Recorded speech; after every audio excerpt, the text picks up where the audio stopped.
We're going. We're doing We it. are doing it. Yeah. We're doing something. Oh God. Oh God.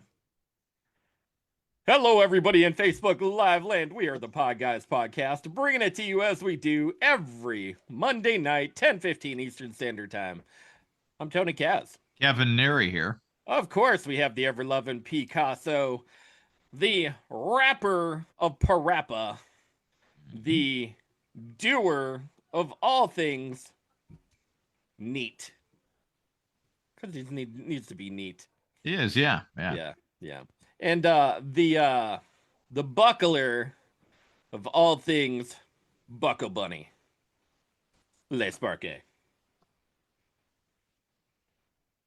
And Sparky says hi. Now he is at a better angle this time. We tried to fix the glares and lighting with Tony's precise direction, and that was taking up a good chunk of time. So we are a little late, but Sparky is at a much better, easier to see angle for specifically our viewing audience. And Tony, it has been a hell of a week. It has been a hell of a week. Well, you know what? We did have a scheduled guest for tonight, but unfortunately she did back out. She is not feeling well. She is ill. Big shout out, Tara. Yeah, we wish her well, and we will reschedule, Tony. We have something here on the docket. I have to point out my buddy Mike, he was up towards the area of between New York and Pennsylvania border. So we're going to do a little setup. We're going to do a little. Yeah. We're doing a setup and a release. Trying the best.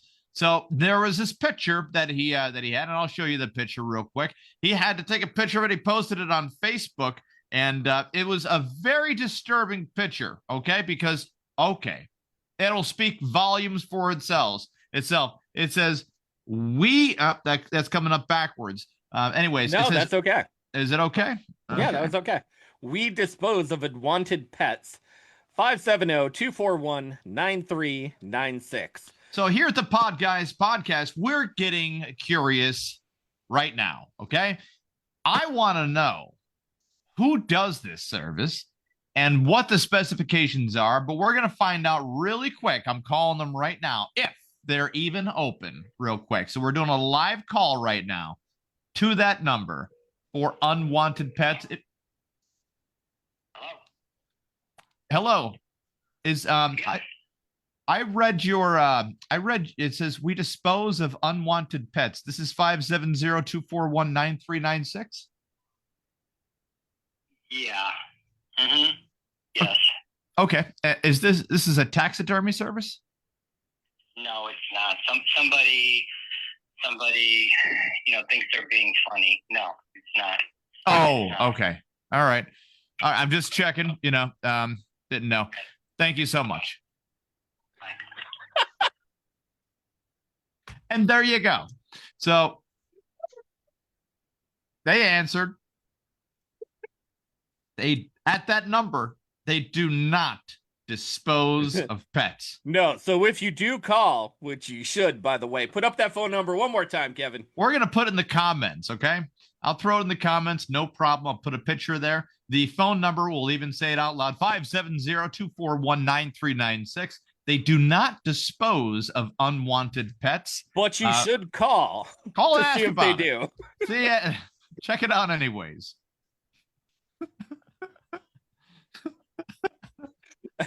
If you have nothing to do right now, you should do this right now. We're gonna go international. We're gonna send this all over the place, all over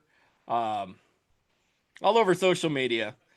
And of course, I think that you should call this person right now just to see what he's gonna do. That worked out. That worked out nice. That was all right. That's pretty all right. Not bad. I think somebody is pranking him by posting these signs around over unwanted pests or whatever. But I don't know what the backstory is. We're gonna try to figure it out, though. We'll do some more investigative reporting. But Tony, this has been another crazy week. What fun story should we start off with here? Because I mean, the pickings are just, oh my God, there's too much to choose. Okay, I think we might want to. I think we already touched enough on the Kevin Spacey might be homeless idea, right? I mean, I guess so. Yeah, you know what? There's Okay, so there's more juice to the apple. there's homeless, and then there's Kevin Spacey homeless, which feels a lot like what everyone lives every week. Will we pay the bills? Will we not make them? He gets residual checks continuously from different movies, franchises. He has lots of money. You know, the guy is not really, really hurting. Karen Zugay. Zugay. Zuge! So she's been contributing a factor. Big fan of the Podguyz podcast, I'm for sure. And she put, not saying it's right, but I understand. Police, a 67-year-old woman runs over coworker in a parking lot, goes to work like nothing happened. Where the hell was that? I didn't even see that one. Yeah, it's about a day ago, Tony. She also posted another one here. A woman arrested after sleeping with ex's cousin and sneaking into his apartment to glue his belongings to the ceiling. Austin police say 21-year-old Marissa Doyle was arrested late Saturday night after what authorities call one of the most unnecessarily creative breakups we've ever seen. According to the report, Marissa admitted she slept with her ex-boyfriend's cousin to remind him that loyalty runs in the family, just not his side. The ex found out, blocked her, and told mutual friends he was done with her circus. Marissa responded by creating an entirely new circus. At approximately 11:20 p.m., neighbors reported loud banging, dragging noises, and what one described as the sound of a crazy person doing construction alone. When officers arrived, they found Marissa inside her ex's apartment, having climbed through the doggy door despite being 5'7" and absolutely too tall for it. Inside, she had superglued his Xbox. I like how they didn't call her too fat. They just called her too tall. Well, she's probably not too fat for it, right? She had to be super thin to get through the She's just slightly too tall. You know, if she was too fat for it, I'm sure this would be a different crime completely. Oh, yeah. She'd get a half charge for breaking and entering and a half charge of destruction of property. But inside, she had super glued his Xbox controller to the ceiling, glued his sneakers upside down above the bedroom door, glued the remote to the wall, glued his shampoo bottles to the underside of the sink, and was in the process of gluing his wallet to the fridge. When confronted, she calmly told police officers everything in his life is upside down now, just like he made mine. Her ex arrived minutes later, saw his belongings hanging like modern art, and screamed, "Marissa, what the hell is this?" She turned around and said, "Interior design, but emotional." When he told officers she wasn't supposed to be there, Marissa laughed, tossed the glue stick into the air, and said, "Well, I was supposed to be with your cousin, and that didn't stop me either." The cousin allegedly texted her, "You're insane. Please don't text me again." Wait, what? Wait. Did she say I was supposed to be with your cousin? The words are right there, Tony. Or was not. I would suggest the what makes more sense would be wasn't. Yeah, was not would probably make more sense. But in here, I'm looking at the words right now. It's some inbred shit. Well, I was supposed to be with your cousin. Anyways, thank you for the checking out of the typo right there. No, that's okay. Everybody likes a typo checker. You know, the cousin allegedly texted her, "You're insane. Please don't text me again," while she was being handcuffed. As officers escorted her out, Marissa shouted, "Check the freezer. I left a surprise." They did, in fact, check the freezer. She had glued a single slice of pepperoni pizza to the freezer ceiling. Marissa was arrested for burglary, vandalism, and criminal mischief. A neighbor told police, "Honestly, If she wasn't dangerous, I'd hire her to redecorate. Okay. Yeah. All right. A lot of holiday breakups are leading people into dismay and terrorizing their exes this holiday season, Tony. You would think that the ho ho ho for the holidays would not go ha ha ha hilariously funny. Well, Tony, have you ever been in that situation where a woman is trying to, years ago during your single days, of course, a woman is trying to strictly get together with you for a Christmas present? I'm still in my single days. I'm ready for this. Let's do it. So the question was, and I'll just repeat it because obviously the fucking, No, Kevin, we're gonna go into the story of the conversation time that a lovely dancer of the night would happen to go with. Okay. A dancer was allegedly arrested for attempting something, but it may not be what you think, Kevin. Okay. Right, Sparky's you're gonna redo this over, Spark? Are you gonna add this in? Okay. So a dancer was apparently arrested for attempting to charge a customer $900 for conversation time. Now you may say, what is conversation time?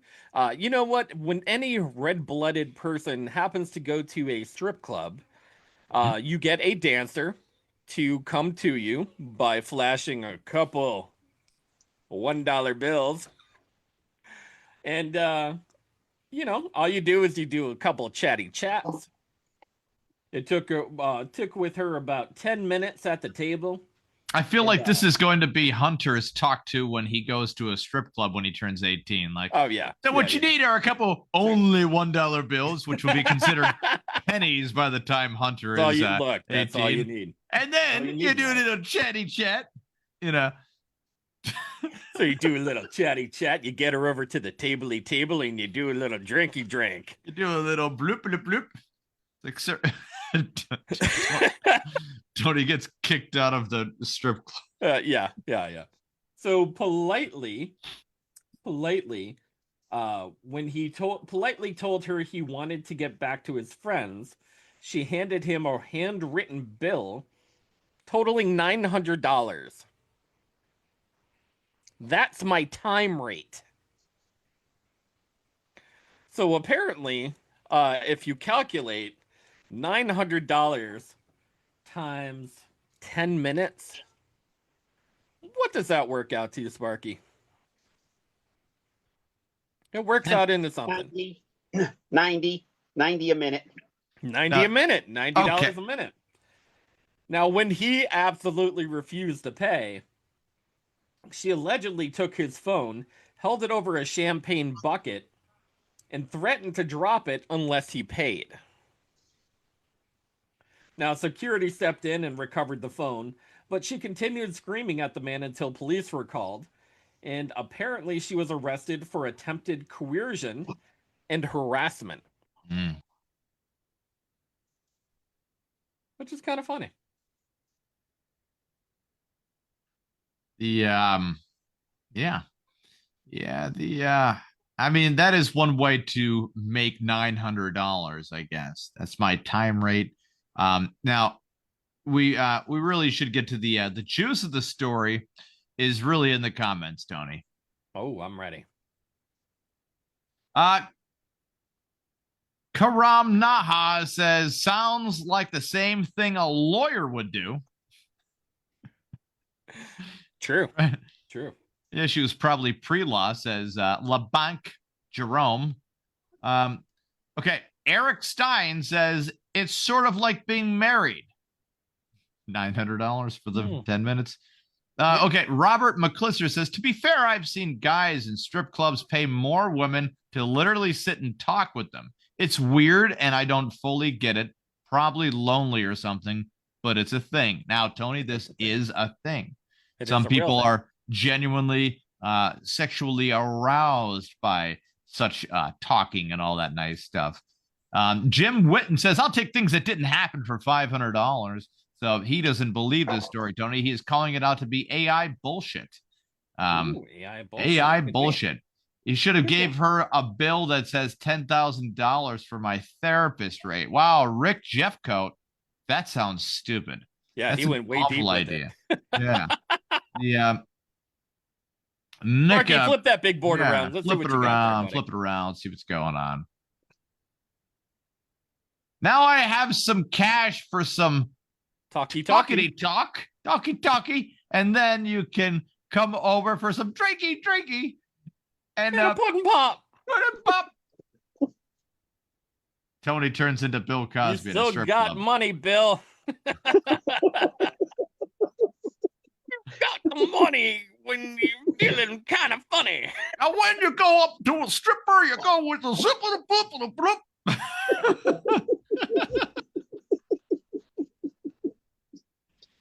You give her all 1 to the 2 to the 3 to the dollars. Why would you give a stripper money when you could just get one for free and just give her the drink for the nap? I often wonder, like, when they yelled cut on the Cosby Show, if Bill Cosby just went fucking full street gangster, where he's like, "Give me my bitch." You know, you're like, what the fuck? What's wrong with this man? Now I got to talk about something really funny because soup to nuts, it's probably one of the best stories that have come out this week. And I bring a specific term for that, soup to nuts, because apparently Kevin came out with this amazing story in the very beginning. And there was a CEO for Campbell's Soup. Oh, yeah, man. They're 3D printing. They are putting 3D printed meat in the soup. All right. First of all, it's not good soup. It's on the Campbell's is not good soup at all. It is the most expensive soup you could really buy besides like Progresso, but it is a name brand company, billion-dollar company all around. And they are 3D printing meat. They are literally putting so much energy into not buying real meat in their canned soup. It's insane. Now CEOs are still people to a degree, and this guy had a conscience on him where he says, Campbell fires an executive allegedly caught on secret recording insulting the company's products, and employees calling it food, shit, and fucking poor people. The company apologizes for the hurt caused. The company should apologize for 3D printing food and putting it in a can and selling it to people as if it's real food. Because it's not even telling you that it's bioengineered food. They're telling you that it's real meat. They tell you in small print on the back of the can, Tony. It is on there. I swear to you, it is definitely on there. I told me and my beautiful wife, we were out shopping. She's like, "Oh, we should get some soup." I said, "Check the back of the can first." So we checked the back of the can, and I'm like, "See, they're putting some bullshit in here." And she's reluctant. Now, it doesn't sound real. This doesn't sound like a thing that you're allowed to do as a food company. At least I don't think so. Does that sound like a legal thing you could do, Tony? It sounds like a very illegal thing to do. If I was a fucking car company and I 3D printed a car, am I allowed to say, "Oh yeah, it's fucking we just, it's the way it comes"? Like, what? Oh my God, Debbie Reed has the best comment about it, by the way, Tony, about the executive. Ready. She says he was canned. Yeah. Now there are three things that came out of the story. Campbell's, oh God, where the hell is that? Come on. Campbell's is in the middle of a corporate nightmare after a top-level employee's explosive comments were heard in leaked video. In the clip, Martin Bally was heard saying the company was making chicken that came from a 3D printer for poor people. He also made racist comments against the Indian workers They're Indian workers. Okay. And then called them idiots. I'm guessing this guy's white. Very much Okay. white. Yeah. All right. That's all right.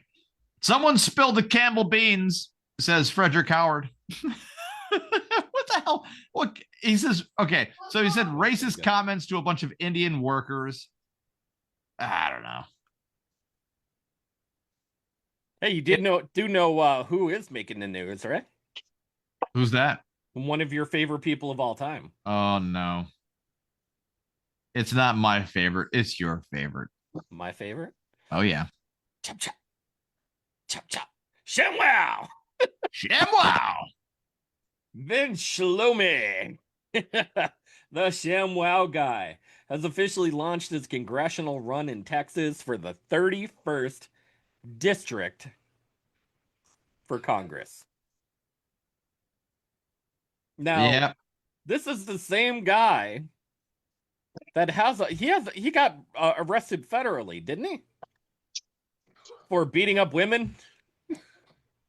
Well, that was an alleged self-defense as well. He made some movies in Hollywood. You remember those more than R-rated movies or whatever? Yes. Yeah, they were like movie X or B movie or whatever the hell. Like he made some movies with some really big stars in it. And really? Yeah. Vince Shlomi's movie. I forget the name, but I'm gonna find it real quick. It was Dude, he ended up beating up prostitutes. Yeah, well, you know. Do you remember this story? Vince Shlomi, the ShamWow guy, also known as Vince Offer, was arrested February 2009 for felony aggravated battery after a physical altercation with an alleged sex worker in a Miami Beach hotel room. Both Shlomi and the woman were arrested, but prosecutors ultimately declined to file formal charges against either of them. Yeah, because she was probably on like a lot of drugs, came after him, wanted some cash. Yeah. What are you supposed to do, Tony? You know? Okay, so he actually financed and made two movies, Inappropriate Comedy and the Underground Comedy movie. He said officially he's done with hookers. The Inappropriate Comedy had Michael Clark Duncan in it. You remember these movies or no? No, I don't remember any of these. Oh my God, Sparky, do you remember any of these movies or no? It had Slash from Guns N' Roses was in it. Michael Clark Duncan, Gina Lee Nolan was in the movie. Nothing. I watched it and it wasn't bad. I mean, it wasn't like life-changing or anything like that. Larry Edwards was in the movie. Mark Fulch. I mean, like there was Bobby Lee was in it. Underground Comedy. That was the one. And the other one was an Inappropriate Comedy. Starring Adrian Brody. Vince was in it. Rob Schneider was in it. Ari Scheifer. I mean, speaking of shit. Yeah. Let's get into one of my favorite stories for the week. About a 31-year-old man whose identity remains undisclosed, by the way. Oh. Apparently in Vietnam, things happen. Things just happen. There's no explanation for it. You know what? You're on a lonely rice paddy field somewhere, and you just you don't have a wife, you don't have a family. You just do things in your private time. Now in Hanoi, you may say to yourself, what would be the number one thing for you to do by yourself, to yourself? What would that be? Apparently, a man had inserted a live eel into his rectum, measuring 66 centimeters. Oh God, yeah. This was definitely one of the stories of the week. So, what's going on anymore, Tony, is people are finding it tougher to lure the gerbils. Okay. See, that's where I think the problem was. He was in Hanoi, Vietnam. Where are you going to find a gerbil that's not already eaten in Vietnam? You're right. They are food. Yeah. But yeah. To your point. Maybe a rat. Maybe like a field mouse. To your point, Tony. Eel. It's a pretty tasty treat too. Pretty tasty treat. Sure. Maybe he was a chef and he was preparing the eel in his ass. Oh, he self-marinated. Exactly. It's a delicacy in some parts of Japan. You see, whenever you name a disgusting food, but then you say it's a delicacy in some parts of Japan, it doesn't sound so awful. Oh. So I'm guessing the eel is attracted to the prostate gland. Is that a thing? It could be a thing. See, the capper was that he capped it with a lemon.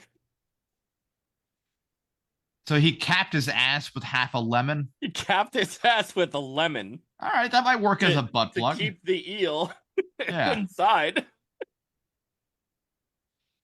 Did we just lose viewers here?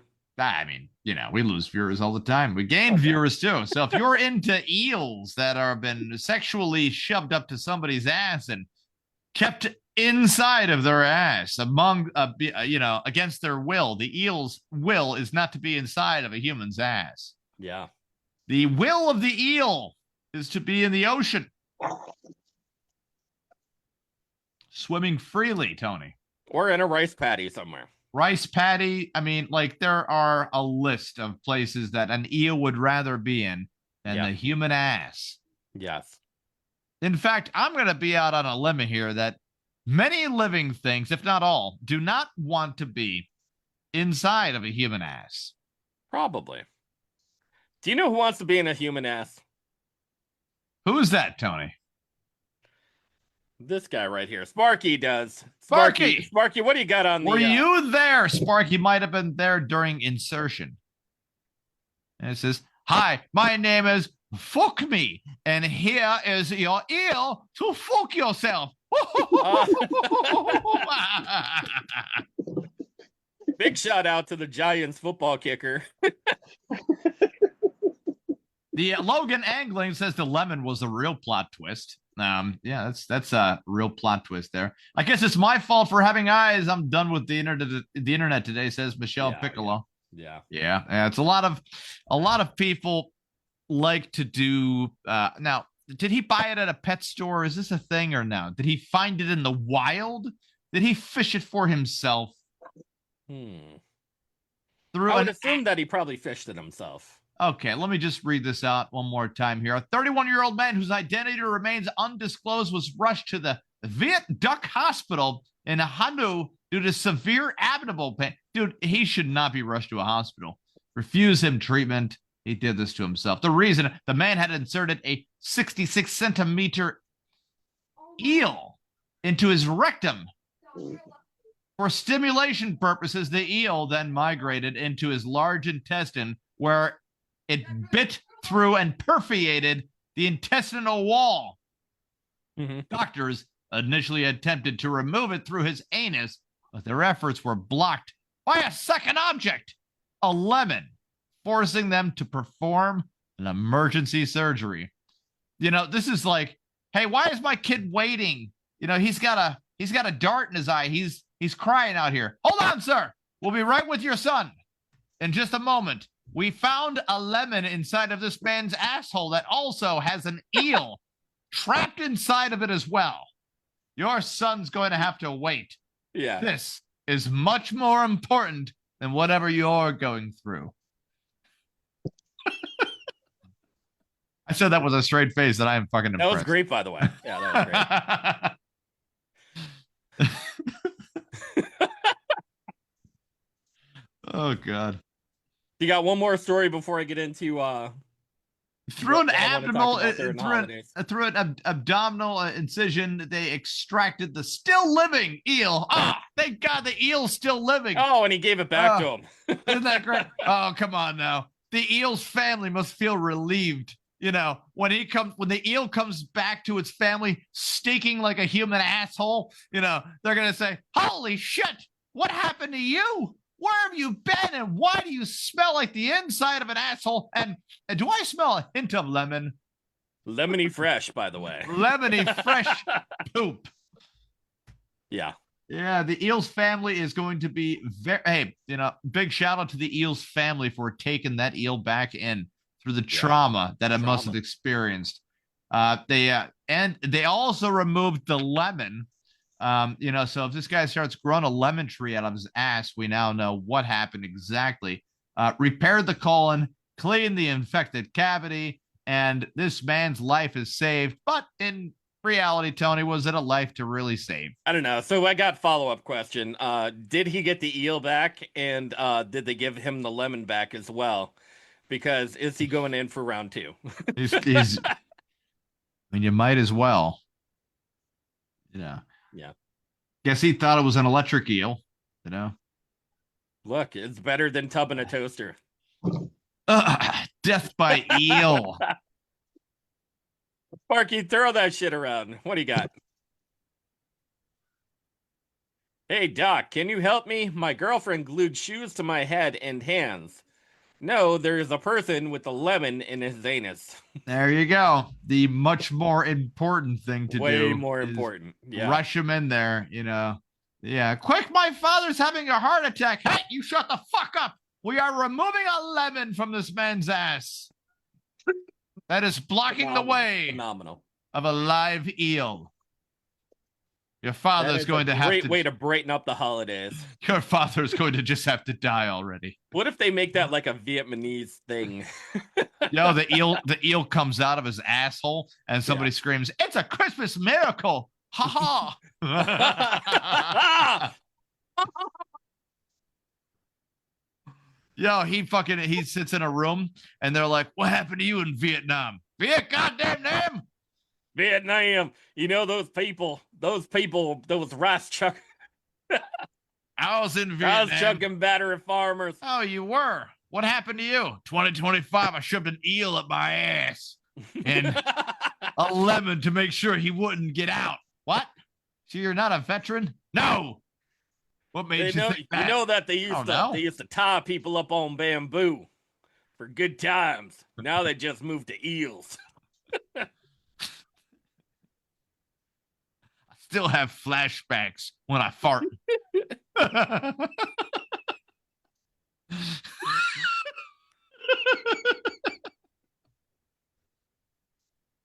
So I got to bring this up because this is going to take the last 15 minutes of our lovely show. Go ahead, Sparkles. Meanwhile, at the sushi restaurant, hey, my eel tastes like crap with a lemon. Perfect, by the way. Why does this eel taste like shit with lemon? Wow, this eel really tastes like shit. They say, "Hey, sir, that was imported from Vietnam," and that's how they prepare them. What they do is they shove it inside of a man's asshole until it perforates the inside of his abdomen and eats through his large intestine.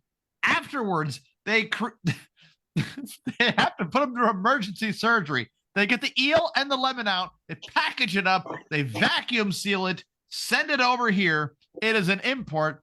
That is the number 2 special, by the way. The deuce. Y'all wondered what was in the eel sauce. Turns out to be shit. Why is it lemons. brown? I'll take the brown sauce, please. I'll take the eel sauce just on the rim of the glass. Just right on the rim. Yeah, right on the rim. Can I Stop salt doing this? What's wrong with you? Why is it so sour? Can I have some salt on that? Could you just put the eel sauce on a cucumber so I can shove it up my ass? I wanted to talk for the next couple minutes about something that I had heard a little bit about this past week. Okay. Because it was the Thanksgiving holiday. You know, and not to say let's go around, you know, but everybody had a pretty decent Thanksgiving holiday, right? I would say so, yeah. So the one thing that was kind of brought up to me was holiday movies in general. And what would you classify as a holiday movie? Sparky, would you say Star Wars is a holiday movie? Kind of, sort of happens during Christmas, maybe. I mean, there was the Chewbacca Christmas special. There was also the Ewok Christmas special. Now, would you say that Die Hard is a Christmas movie? I believe that Die Hard is an action movie that takes place during Christmas, but it doesn't really particularly play into the Christmas theme for a majority of the movie. It plays into the I'm going to save the day action hero stuff. This might save people's Christmases coincidentally, but the intent was not to make it a Christmas themed movie. I'll give you an example, Tony. I'm ready. A Christmas Vacation, right? Christmas Vacation, an amazing holiday movie. Has the word Christmas in it. Die Hard. Not really Christmassy. No one's dying during the whole thing. The Christmas movie, a grandma got run over by a reindeer. Reindeer associated with Christmas. There's a whole song about the thing. Santa Claus, reindeer, ho ho hoing. It's a Wonderful Life. Now, life might involve Christmas, not directly a Christmas movie, but a favorite amongst them during the Thanksgiving into Christmas into New Year's cycle. Die Hard, yeah, you could count it if you want to stir the pot a little bit, but not really. Yeah. It is not officially a Christmas movie. So technically, people are throwing Home Alone within the Christmas movie genre. I could see that, yeah, because Christmas was Christmas was happening with Home Alone. They were going to spend Christmas in Paris. Did you see the alternative idea of what was supposed to happen in the original script with Home Alone? Uncle Frank was supposedly the guy who hired Marv and Harry to rob his brother's house. That was in the original script. Then they changed it, and they just didn't want to get into that part of it. They said, well, maybe it's just very random, and it felt less malicious that way. So that way it still had that family-friendly kind of feel. What is your favorite Christmas movie, though, Tony? Well, I kind of flipped this around, and I kind of wondered what were the worst Christmas movies of all time. Okay. All right. And there is a list, believe it or not. There is a list, Kevin. I would believe it. Yeah. Now, on this list includes some fantastically done, outstanding cinematography and some great standalone movies by themselves. But this one's a trio. Home Alone 3 came in number 22. Okay. Home Alone 3. The critics' consensus of Home Alone 3 was Macaulay Culkin's preconscious charisma is sorely missed in this hollow sequel, which doubles down on the broad comedy while lacking all the hallmarks that made the original a classic. And I couldn't agree more with that very concise criticism of now, Home this Alone is all 3. According to Rotten Tomatoes, by the way. It is, yes. So yes. if you want to hate anybody in general, if you're like, oh my God, I love Home Alone 3, kill yourself. If you love Because Home Alone 3, I'm just saying it. toaster in the tub Toaster will in be the there tub, for you. wood chipper. There's a toaster in your tub. Something, anything. Yeah, Home Alone 3, horrible, cinematic, bad idea. Just bad. Oh, I never Not, saw not this. to say that we're going to go through the list in general. Go through it. Go through it, Tony. No, we're not. We're going to go top 10. We're going to go top 10 and make it a little bit shorter. Okay. So at number 10 was Santa Claus 3. Okay. This is the one with Martin Short in it. And after this movie, people were really seriously discussing if Martin Short has ever been funny. Yeah, or made a comeback at all. Correct. I think Martin Short's one movie, he did a great daytime talk show. Then he did the, what was that? Show on Comedy Central or whatever. Yeah, playing Jack Frost as an evil cross between Liza Minnelli and Liberace. Martin Short is a welcome presence, but this tired series continues drawing from its bag of bland gags and dumb slapstick. It is rated to 17% on Rotten Tomatoes. Tim Allen, Martin Short, Elizabeth Mitchell, Spencer Brislin. It's not. Have you seen it, Tony? I have not, thank God. Because the preview for it, the first Santa one, the first Santa Claus with Tim Allen, you're like, okay, barely gets to be watchable. And then you knew they were going to make a sequel because Disney's like, well, it's official. Oh, it's official. We made money. And they just, yeah. Exactly. Now, I watched the very original one, the first one that came out, but this next one. Let's jump down the list. Jump down the list. One, I do not agree with this one. I don't agree with it. I 100% agree with this. No way. No way. Next one, number 9, Jingle All the Way. Starring Arnold Schwarzenegger. Yeah. I mean, okay, not just Arnold Schwarzenegger. He starts to try his best, but Jingle All the Way suffers from an uneven tone, shifting wildly from a wild beast satire. I'm telling you right now, Tony, this movie, Jingle All the Way, 1,000% watchable. No, it's not. 1,000% watchable. It has Sinbad in it. Sinbad played a mailman who was losing his shit. So Sinbad's character, did you see the movie or no? No. Okay, so this is maybe I have. I may have, but listen, this is a totally watchable movie. Totally watchable. Sinbad's character, by the way, very funny. He says with every package that he has that it might be a bomb just to get himself ahead of the line to get a toy that was wanted. It's fucking funny. And it works every time, right? So Schwarzenegger's character is in this, cookie cutter kind of marriage. Their kid has no accent. He has an accent, kind of different, right? Phil Hartman's there as the neighbor that kind of wants to fuck his wife. You could tell. And there was always that neighbor in the 90s to 2000s that kind of wants to fuck a wife, right? It's a thing. Totally watchable. I wouldn't say life-changing. There weren't a lot of unique moments there were a lot of forced moments in there. The kid doesn't know that his dad looks just like the damn character that he's trying to get at.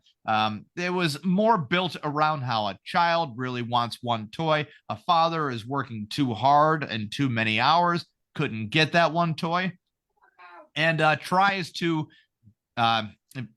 complete the promise to his son to get him a Turbo Man, and then running into Sinbad at the same time. Rita Wilson plays the perfect wife. This made it way too far with the whole Turbo Man thing. Then it needed to be. Yeah, Jingle All the Way, not terrible, but not the worst movie in the world. 20% Rotten Tomato score, by the way. Oh yeah, I wouldn't give it that. Number 8 on the list is A Very Friggin' Christmas. A Merry Friggin' Christmas. Boyd is forced to spend Christmas at his parents' house and has hit the road with his eccentric father. All right. Robin Williams. Robin Williams. Never saw it. Yeah. 14% Rotten Tomato score. Didn't miss anything. I've never seen this one at number 7. Does Robin Williams kill himself in this? A Merry Friggin' Christmas? Because that would be a bad movie. That would be a horrible movie. Right? Yeah. Because if he doesn't do that, you can't give it a 14%. Come on. Yeah, sad. Number 7. Number 7, Kevin. It's called Black Xmas or Black Christmas. Okay. It's a gratuitous remake of the 1974 slasher Black Christmas. Pumps out the gore and blood with zero creativity, humor, or visual flair. Number 7 is rightfully so for this 14% Rotten Tomato score, starring Katie Cassidy, Mary Elizabeth Winstead, Lacey Chabert, and Michelle Trachtenberg, who I love, by the way. Love Michelle Trachtenberg. Mm-hmm. But never seen it. Never seen it, even as a remake. I haven't seen it either. It doesn't feel like it's a watchable. If we did see it, Tony, that'd be a little weird, right? Yeah, maybe. Next one up is number 6, An American Carol, and starring Kevin Farley, Kelsey Grammer, Trace Atkins is in there for some odd reason, Robert Davey. Documentary filmmaker Michael Malone makes movies about America's shortcomings and is now embarking on a campaign to abolish it. An American Carol suffers not so much for its perceived political bias, but from the fact that it simply is not very funny. Yeah, and apparently it happens during Christmas. Yeah, and this, there are some flops right around here. It's one of your favorites is at number 5. Yep, it is Mixed Nuts, starring Steve Martin. Now, it's about Steve Martin playing Phil manages a suicide prevention hotline called Lifesavers, assisted by Mrs. Munchak and Catherine Rita Wilson. Rita Wilson, by the way, is in this top 10 list twice, Tony. So what does that tell you about Tom Hanks dating a loser? Anyways, or married to one. You know what Tom Hanks screams during an orgasm with Rita Wilson? Wilson! Wilson! He just forgot her first name. Yeah. She was like, why did you scream my name like that? He's like, oh, I was thinking of the ball. Yeah. I have seen this movie. Of course. I like the movie. But you like bad movies too. I do like great movies. And there's nothing wrong. Have you seen the movie or no? Mixed Nuts, I don't think I've ever seen. So Steve Martin's character manages a suicide prevention hotline, but he does a horrible job at it.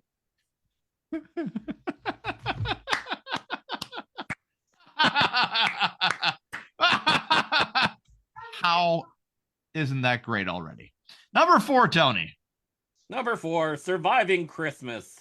Oh, awful. Seen it, and it's bad. Of course, it's a Ben Affleck film. James Gandolfini, Christina Applegate, Catherine O'Hara. Terrible, worse, holy shit. This is the perfect storm of why the fuck am I watching this? Surviving Christmas is unpleasant characters attacking each other for 90 minutes before delivering a typical hollow anti-consumerist message. A wealthy executive, Drew Latham, Ben Affleck, has no close relationship and becomes nostalgic for his childhood home at his Christmas. So he basically pays his family to stay with them for Christmas. And he got up to a number where they're like, oh, yeah, cool, we'll do that. And it was bad. There was no redeeming quality of it.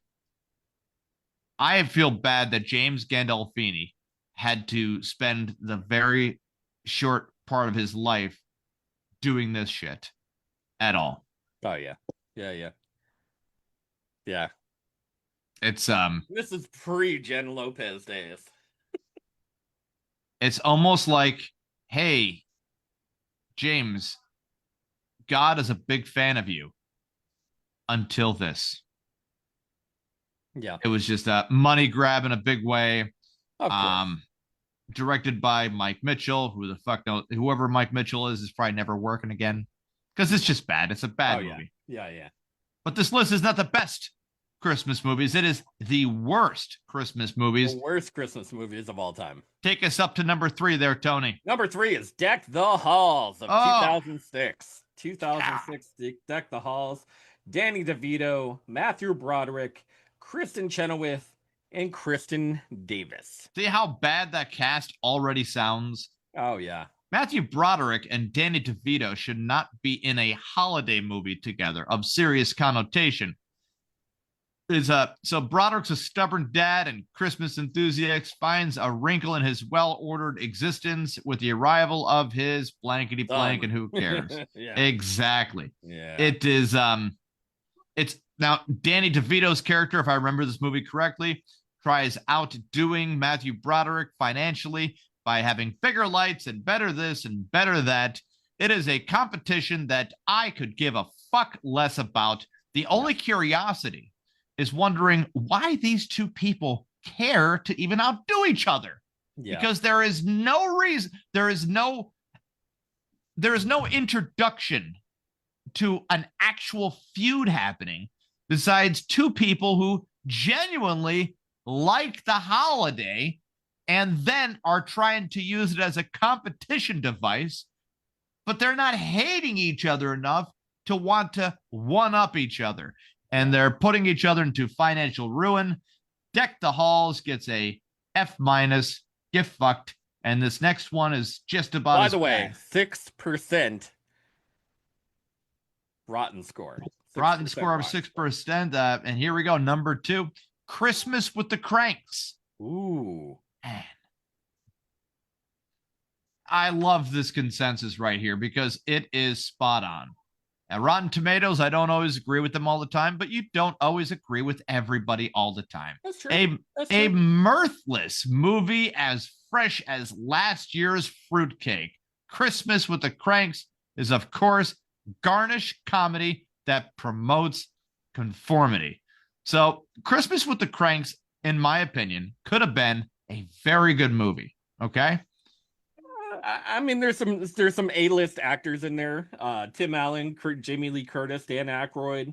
I mean, on the premise of what it should have been. Sure. So the Cranks are really into Christmas. Their kids are all grown up and all that nice stuff. And the town is even used to the Cranks being really into Christmas, okay? Until they decide this year, let's just not do Christmas. Let's not do Christmas, yeah. And I think that note alone is where they needed to start off and stay with, where the town doesn't get involved, really. Yeah. Where they think maybe the town will get involved because they're very self-involved people. They could have gone that route. And they could have, when their children came by and saw no Christmas tree, no nothing, they could have made it a coming to age of adulthood where you have raised your children. They're fine. They're not kids anymore. It's for the kids. And they say, Mom, Dad, why is there no Christmas tree? There's no this, there's no that, there's no this. And in conclusion, they could have just broke it down to their kids and said, listen, we did all that stuff. Yeah, we're good on Christmas this year. We're going on vacation. When you were kids, and showed them that there is a value to just being around each other as family without the decorations. That's where it could have been a good movie. Instead, it goes cartoon fucking retard ballistic, where the town is on these people's asses like they're in a fucking homeowners association of Christmas. Dude, that's where town. it is. That's the HOA. People are fucking knocking on their doors saying, whoa, what are you doing? Not decorating your house for Christmas. This is a bunch of shit. I think what it could have been great. But instead, they placated it up. They placated to one decision made by a couple saying, let's just not do anything and blah, blah, blah. And the whole town ended up forcing them to celebrate anything. And Tony, this is definitely not number 1, but for Rotten Tomatoes, it is number 1. You have the honors, my friend. At number 1 in the Rotten Tomatoes list at 0%. That's right, a big giant goose egg. The Nutcracker. The Nutcracker! 2010. Oh, I don't know. Ah, Now, this has a great star cast, by the way. Ellie Fanning, Nathan Lane, John Turturro, Francis De La Tour. Directed by Andrei Konchalovsky.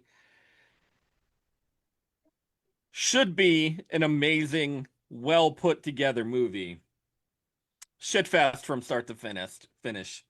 0% Rotten Tomato score to break all the records. I don't even think it actually went into production, but I don't think it ever got a theatrical release or anything like that, if I remember. it's a classic. The Nutcracker is The Nutcracker is a classic movie. It is a classic movie. Classic storyline, by the way. The story is a classic. Okay, so this is not just the Nutcracker. This is the Nutcracker, the Untold Story, also known as the Nutcracker in 3D. So they're not just taking the Nutcracker and copy and pasting it. Yeah. They're like, hey, put on 3D. See this piece of shit, in real life. So Ella Fanning she plays Mary. And the movie follows around Mary on a magical adventure about her toy Nutcracker who comes to life. And if this kind of feels like Toy Story ripped off something, they did. They ripped off a lot. It's not a unique thing. The film is set in the 1920s Vienna, and it features a cast including Nathan Lane. By the way, Nathan Lane is a brilliant actor. And he plays Uncle Albert in this movie, by the way. I mean, he's a good Uncle Albert, this. I feel like, well, why would they, what is there? No consensus yet. The synopsis isn't really there. They're not really saying why they don't like it, but they're just throwing it in the garbage. The basis of the movie goes, Christmas in Vienna is a dull affair for 9-year-old Mary until her beloved Uncle Albert arrives and gives her a special gift, an enchanted nutcracker. On Christmas night, the nutcracker, named NC, comes to life and takes Mary to its magical land of sugar plum fairies and talking toys. Nowadays, your grandfather doesn't give you, or your uncle doesn't give you a nutcracker. He gives you a can of mace. And rape. Yes, and rape. Here, try to fight me off, Mary. Have fun. Creepy uncle in the corner.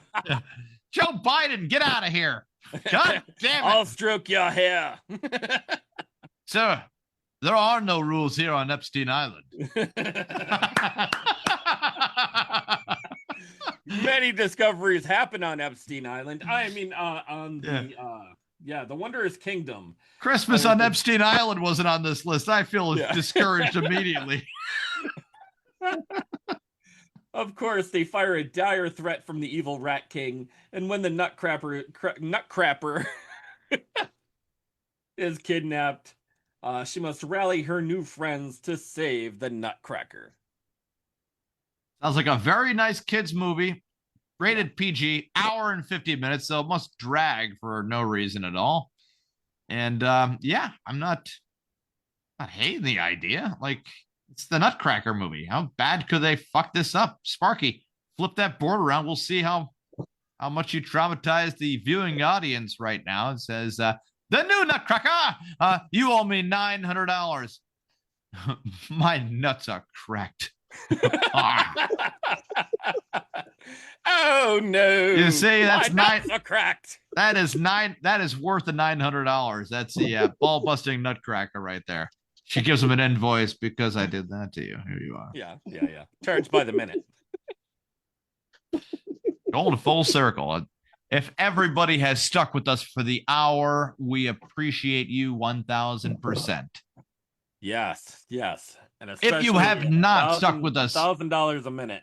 If you have not stuck with us for the hour, at least you could stick with us for a couple of reels that Tony is cooking up with AI technology. I am. Cooking. Is the AI technology worth it? Maybe. Maybe not. We will soon find out. We shall see. Yeah. Any hoozy, that is the end of our show. Sparky, where can you find us if you were looking for us? You can find us on every single major streaming platform, including Spotify, Spreaker, Deezer, Castbox, Pocket Cast, GeoReel, Facebook Live GeoReel. Video, Google, YouTube, Amazon, soon to be on the Roku channel. What did you say? What? Nothing. GeoReel. GeoReel. I wish that GeoReel was actually real. We should make it, like we should just make. We're telling everybody to go to GeoReo, and it's not even like a real place. No. It's a Fugazi, It's a Fugazi. What do you mean it's a Fugazi? It's shit. It's not real. It's fake. Yeah, get out of here. Fugazi. Anyways, we're the Podguyz Podcast. We're bringing it to you every Monday night, 10:15 Eastern Standard Time. I'm Tony Kaz. Kevin Neary here. Of course, we have the ever-loving Picasso, Le Sparke. Thank you, sir. Have a wonderful night, guys. We'll catch you next week. We have an international guest next week. Do we? We do. Who is that? Should be interesting. I thought we had Tyke next week. Oh, yeah, we do. We do have Tyke next week. I'm sorry. We have Tyke next week, and then in 2 weeks, we have an international superstar. What's his name? Dockery. That's what we're doing. I'm down. All right, catch you. Make sure you tune in every time, bat channel, time, place, same stuff every day. There you go. Every Monday, 10:15 Eastern Standard Time. Have a great night, guys. We're the Podguyz Podcast. Catch you soon.